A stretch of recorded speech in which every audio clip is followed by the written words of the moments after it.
আসসালামু আলাইকুম প্রিয় দর্শক, আজকে আপনাদের মাঝে শেয়ার করব মজাদার এই চালতার আচারের রেসিপিটি।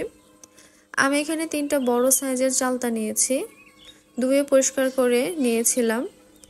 এখন আমি চালতাটাকে একটা চাকুর সাহায্যে কেটে নিচ্ছি। আপনারা চেষ্টা করবেন দা দিয়ে কাটার জন্য। চালতা অনেক শক্ত এবং অনেক পিছলানো থাকে, হাত কেটে যাওয়ার সম্ভাবনা থাকে, তাই আপনারা দা দিয়ে কাটবেন।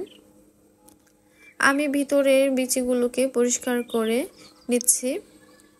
এবার আমি পাতলা পাতলা করে স্লাইস করে নেব। আপনারা চাইলে মোটা কিংবা পাতলা করে নিতে পারেন। আমি দেখতেই পাচ্ছেন কতটা চিকন করে নিচ্ছি, তত চিকনও না তত মোটাও না। এইভাবে আমি স্লাইস করে নেব এবং বাহিরের যে চামড়াটা থাকবে সেটাকে আমি ছিলে নিচ্ছি। আপনারা চাইলে না ছিলেও আচারটা তৈরি করতে পারেন, কোনো সমস্যা নেই। এইভাবে আমি সবগুলোকে ছিলে নেব।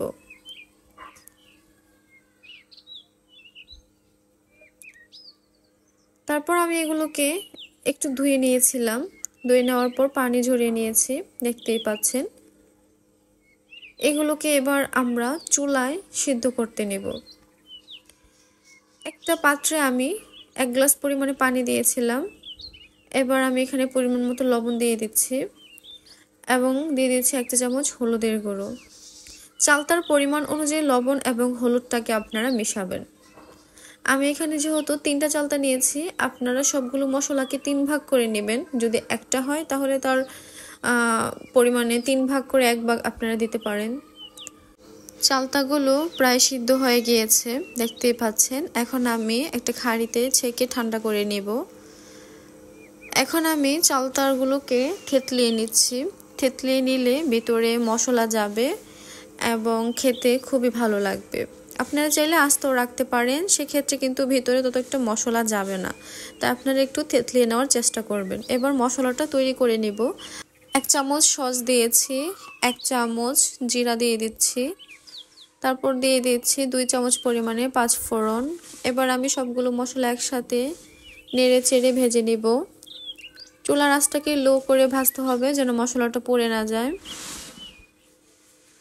ভেজে নেওয়ার পর এটাকে আমরা ঠান্ডা করে নিব, তারপর ব্লেন্ডারে গুঁড়ো করে নিব। এটা হচ্ছে আচারের স্পেশাল মশলা। আপনারা চাইলে এখানে 2টা শুকনো মরিচ দিতে পারেন।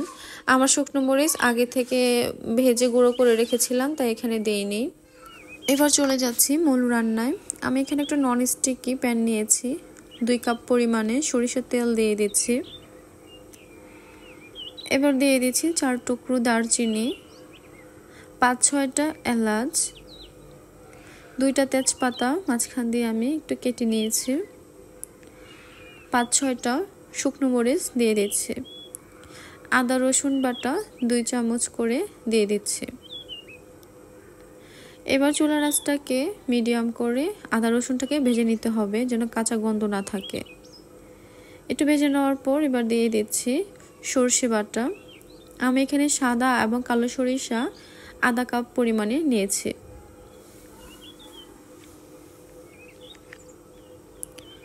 সরিষাটাকে একটু ভেজে নেওয়ার পর 2-3 মিনিট এবার দিয়ে দেব চালতাগুলোকে। সবগুলো চালতা একে একে দিয়ে দিতে হবে।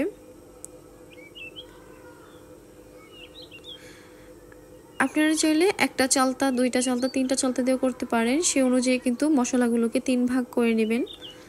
আশা করছি আপনারা বুঝতে পারছেন আমার কথাটা। এবার আমি এখানে দিয়ে দেব সেই যে স্পেশাল মশলাটা আগে তৈরি করে রেখেছিলাম, সেটা ব্লেন্ডারে গুঁড়ো করে দিয়ে দিচ্ছি। তারপর দিয়ে দিচ্ছি এখানে 3 চা চামচ পরিমাণে শুকনা ভাজা মরিচ গুঁড়া করে দিয়েছি, 1 চামচ পরিমাণে দিয়েছি বিট লবণ। এবার দিয়ে দিব ভিনেগার। দীর্ঘদিন আচার ভালো রাখতে চাইলে ভিনেগার আপনাকে অবশ্যই আচারে দিতে হবে। আমি এখানে 1/2 কাপ পরিমাণে ভিনেগার দিয়েছি। আপনারা 6 মাস ফ্রিজ ছাড়াই এটাকে রাখতে পারবেন, কোনো রকম ছত্রাক বা ছাতা পড়বে না। আধা চামচ পরিমাণে লাল মরিচের গুঁড়ো দিয়েছি, 1 কাপ পরিমাণে মিঠাই দিয়ে দিচ্ছি। আপনারা চাইলে এখানে শুধু মিঠাই ব্যবহার করতে পারেন, এছাড়া শুধুই চিনি দিয়ে আচারটা তৈরি করতে পারেন। আমি এখানে 1 কাপ দিয়েছি মিঠাই, এবার 1 কাপ দিয়ে দিচ্ছি চিনি।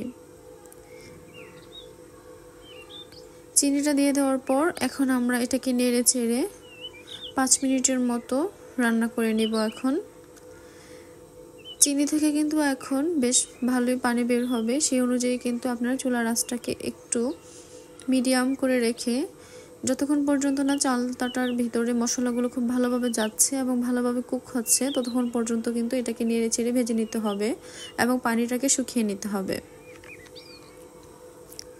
দেখতেই পাচ্ছেন আমি এখানে 15-20 মিনিটের মতো এটাকে ভেজে নিয়েছি। এবার দিয়ে দিচ্ছি রেড কালার। চালতার যেটা লাল কালার থাকে দোকানে কিংবা রাস্তাঘাটে আমরা যে চালতার আচার খাই সেটা কিন্তু অনেক টুকটুকে লাল থাকে, জাস্ট একটু কালার করার জন্য এখানে রেড কালারটা দেওয়া। আমি এখানে 1 চা চামচ পরিমাণে দিয়েছি, জাস্ট একটু কালার আসার জন্য। এছাড়া কিন্তু আপনারা চাইলে নাও দিতে পারেন, কোনো সমস্যা নেই। এমনিতেও কিন্তু চালতার আচারটা বেশ ভালো কালারে এসেছিল, তাই আমি একটু সৌন্দর্য বৃদ্ধি করার জন্য এখানে রেড কালার অ্যাড করেছি, আপনারা চাইলে নাও দিতে পারেন।